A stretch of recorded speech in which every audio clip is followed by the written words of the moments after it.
अब आप टीचर हैं तो क्लास के साथ अटेंडेंस, टाइम टेबल, टेस्ट वगैरह पे टाइम तो देना ही होगा ना। जरूरी नहीं है, क्योंकि टीचमेंट बनाता है आपकी क्लास को असली डिजिटल और ऑटोमेट कर देता है ये सारे काम। इसलिए तो कहते हैं कि टीचमेंट पे टीचिंग आसान है। आज ही डाउनलोड करें टीचमेंट। बहुत बहुत स्वागत करते हैं आप सभी का आपके अपने चैनल सिविल इंजीनियर्स ब्रो में। तो एक धमाकेदार न्यूज़ लेकर आ गए हैं। जी हाँ दोस्तों, बिहार तकनीकी सेवा आयोग से रिलेटेड।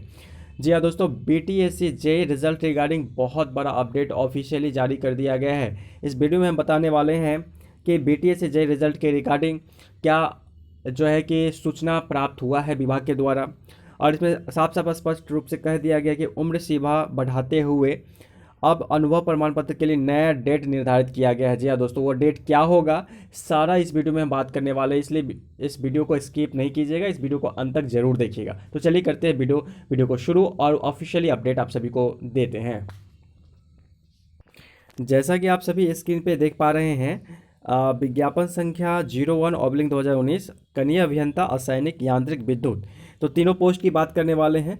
विज्ञापन संख्या 01/2019 के द्वारा कनीय अभियंता असैनिक यांत्रिक विद्युत के पद पर नियुक्ति हेतु ऑनलाइन आवेदन की अंतिम तिथि 15 अप्रैल 2019 निर्धारित की गई थी, जिसमें CWJC नंबर इतना 2019 एवं अन्य सदृश मामले में दिनांक 16/12/2019 को पारित आदेश तथा समान प्रशासन विभाग से प्राप्त दिशा निर्देश के अनुपालन में उम्र सीमा में छूट प्रदान करते हुए आंदोलन आवेदन प्राप्त करने की नई तिथि 16 फरवरी 2020 से 17 फरवरी 2020 तक विस्तारित किया गया था।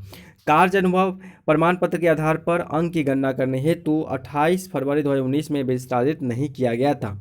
आगे देखते हैं क्या मामला है। विदित हो कि CWJC नंबर इतना में माननीय उच्च न्यायालय द्वारा दिनांक 7/9/2021 को कार्य अनुभव की गणना परिवर्तित कर कोई योग्य तिथि निर्धारित करने का आदेश दिया गया था। तो यहाँ पे स्पष्ट रूप से क्लियर कर दिया गया है कि जैसा कि पहले जो है आखिरी डेट जब नए बहाली आई थी तो 15 अप्रैल 2019 रखा गया था, और कुछ विवाद के कारण कुछ अनुभव प्राप्त जो संविदा पे कार्यरत है उनके विवाद के कारण हाईकोर्ट चला गया, और हाईकोर्ट जो है आदेश दिया कि इन्हें उम्र सीमा में छूट दिया जाए। तो इनको दोबारा फॉर्म भरने के लिए 6 फरवरी 2020 से 17 फरवरी 2020 तक का टाइम दिया गया था। उसके बाद इस विवाद में फिर से एक नया जो है कि डिसीजन आता है उच्च न्यायालय का। इसमें कहा जाता है कि उच्च न्यायालय द्वारा 7/9/2021 को कार्य अनुभव की गणना परिवर्तित कर कोई योग्य तिथि निर्धारित करने का आदेश पारित किया गया है।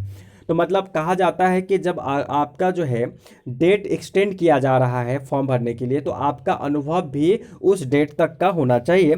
तो उसके लिए ही इसके विरुद्ध आयोग द्वारा माननीय उच्च न्यायालय में LPA नंबर इतना वाद दायर किया गया जो अत्यधिक समय से लंबित है। अतः लोकहित में आयोग द्वारा माननीय उच्च न्यायालय में दायर को वापस लेने तथा माननीय उच्च न्यायालय इतना को पारित का आदेश अनुपालन करने का निर्णय लिया गया है।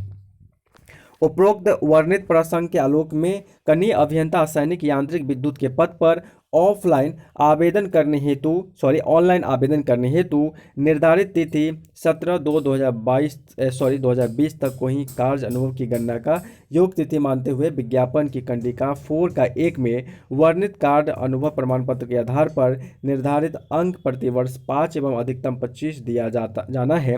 अतः इस कार्य हेतु आयोग का वेबसाइट www.btsc.bih.nic.in पर दिनांक 7 मार्च 2022 से, जी हाँ दोस्तों, यह जो है डेट इंपॉर्टेंट डेट है, 7 मार्च 2022 से 14 मार्च 2022 तक अपलोड किया जाएगा। मतलब अपने कार्य अनुभव जो भी संविदा पे कार्यरत हैं वो अपने कार्य अनुभव को 17/2/2020 तक के कार्य अनुभव एवं साथ में उनको जो सैलरी प्राप्त होता है सैलरी स्लिप को अटैच करके 7 मार्च 2022 से 14 मार्च 2022 तक अपलोड किया जाना है। उक्त निर्धारित अवधि के अंदर अभ्यर्थीगण अपने कार्य अनुभव प्रमाण पत्र वेतन प्रमाण पत्र सहित अपलोड कर सकते हैं। बिना वेतन भुगतान प्रमाण पत्र के कार्य अनुभव प्रमाण पत्र मान नहीं होगा तथा जिसकी निर्गत तिथि 14/3/2022 तक ही मान्य होगी। जी हाँ दोस्तों, निर्गत तिथि मतलब 14/3/2022 तक के आप कार्य अनुभव आप जो है कि अपलोड कर सकते हैं। इसके साथ सैलरी स्लिप और प्रमाण पत्र अपलोड करना पड़ेगा। तो इसके लिए आपको डेट दिए गए हैं, आखिरी डेट 14 मार्च 2022 है। आगे कुछ विशेष सूचना है जिसके बारे में आपको जानना चाहिए। इस वीडियो को स्किप नहीं कीजिएगा अगर थोड़ा सा लंबा हो जाता है तो, क्योंकि मेरा उद्देश्य पूरा से पूरा जो है आपको सूचना देना। दिनांक 1/3/2019 से 17/2/2020 तक यदि अभ्यर्थियों द्वारा संविदा पर कार्य अनुभव प्राप्त किया गया है तो वे अपने कार्य अनुभव प्रमाण पत्र का दावा विज्ञापन के शर्तों के अनुरूप कर सकते हैं। अब यहाँ पे वैसे व्यक्ति जो अपने फॉर्म भरने के दौरान अनुभव उनके पास नहीं था और अब अनुभव है, 17/2/2020 तक का अनुभव है, तो वो भी जो है अपने संविदा पर कार्य के अनुभव और सैलरी स्लिप जो है कि दावा विज्ञापन की शर्तों के अनुरूप कर सकते हैं। ठीक है। कार्य अनुभव प्रमाण पत्र, वेतन भुगतान प्रमाण पत्र अपलोड नहीं करने की स्थिति में ऐसे अभ्यर्थी जो कट ऑफ अंक के अंतर्गत आ सकेंगे उन्हें काउंसलिंग में संदर्भित प्रमाण पत्र उपलब्ध कराना होगा, अन्यथा दावा अमान्य कर दिया जाएगा। देखिए, अब जो व्यक्ति पहले फ्रेशर थे और अब कार्य अनुभव जो है जमा करेंगे तो उनको क्या किया जाएगा कि या तो फिर से जो है कि उनका काउंसलिंग करवाया जाएगा। ठीक है, तो यही चीज़ यहाँ पे लिखा हुआ है। आगे है विज्ञापन की कंडिका 2 में वर्णित शैक्षणिक योग्यता से संबंधित संस्थानों के अनुरूप संस्थानों से उत्तीर्ण अभ्यर्थी मात्र का ही कार्य अनुभव प्रमाण पत्र मान्य होगा। अन्य किसी भी माध्यम से स्रोत से प्राप्त आवेदन अथवा कार्य अनुभव प्रमाण पत्र मान्य नहीं होगा। उक्त अवधि में कार्य अनुभव प्रमाण पत्र के अतिरिक्त कोई प्रमाण पत्र मान्य नहीं होगा। यानी कि इस अवधि में सिर्फ और सिर्फ कार्य अनुभव और उसके साथ एक्सटेंडेड सैलरी स्लिप और प्रमाण पत्र यही जमा करना है। इसके अलावा किसी तरह का प्रमाण पत्र जमा नहीं कर सकते हैं। आवश्यकता अनुसार काउंसलिंग की संभावित तिथि है 15 मार्च 2022, 16 मार्च 2022, 17 मार्च 2022, 21 मार्च 2022, 23 मार्च 2022। यानी कि मैंने अभी तुरंत कहा आपको कि जिनका कट ऑफ लिस्ट के अंदर में अगर आ जाता है ना तो उनको दोबारा से काउंसलिंग करवाया जाएगा। और काउंसलिंग की तिथि, संभावित तिथि है यहाँ पे साफ साफ नीचे पे लिख दी है कि 15 मार्च, 16 मार्च, 17 मार्च, उसके बाद 21 मार्च को 23 मार्च तक काउंसलिंग करवाया जाएगा। तो यही है बिहार तकनीकी सेवा आयोग द्वारा के जारी किया गया अपडेट। ठीक है, कहीं ना कहीं कुछ ना कुछ जो है कि विज्ञापन के अनुरूप ये काम नहीं कर रही है और विज्ञापन से हट के ये काम कर रही है।